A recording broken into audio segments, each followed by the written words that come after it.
Harrow's Gate, Yorkshire, 11:29 p.m. By the time they opened the final grave, the fever had already set in. Are you all right? Adam? You look pale. You look sick. I'm fine. It's just cold. Let me help you. I'm fine. Oh, let's go back to the Fox and Hound. I'm fine, really.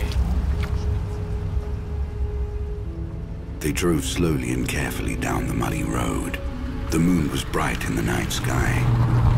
The Fox and Hound was a pub at the edge of the marsh. For the time being, it was their base of operations. The owner, an elderly lady named Mrs. Bliss, rented out the rooms above the pub to lodgers. Open the door, please. The pub had once been a country mansion built by the grandfather of Simona Grace. Careful.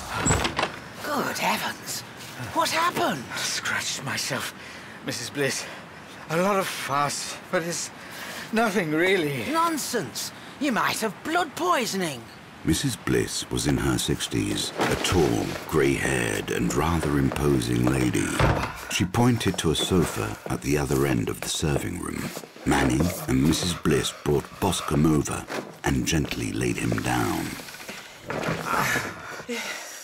I'll call a doctor. I'm fine. Careful. He's unconscious.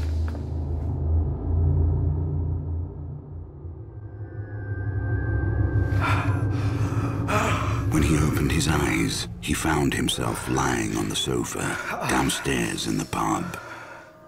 He was alone. The pub didn't look like it used to. The room seemed smaller somehow. The furniture looked old.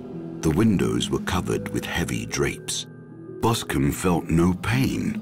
His fever had gone. He got up from the sofa and found that he could walk, that his strength had fully returned. He felt wonderful, in fact. He felt alive.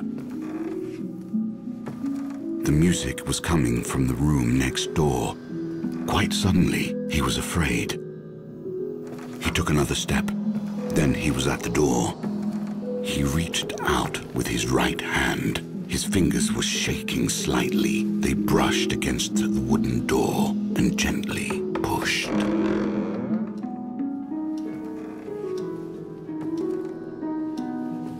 He was in a library of some kind. The walls were lined with bookshelves, and there were comfortable armchairs in the corner. In the middle of the room stood a harp.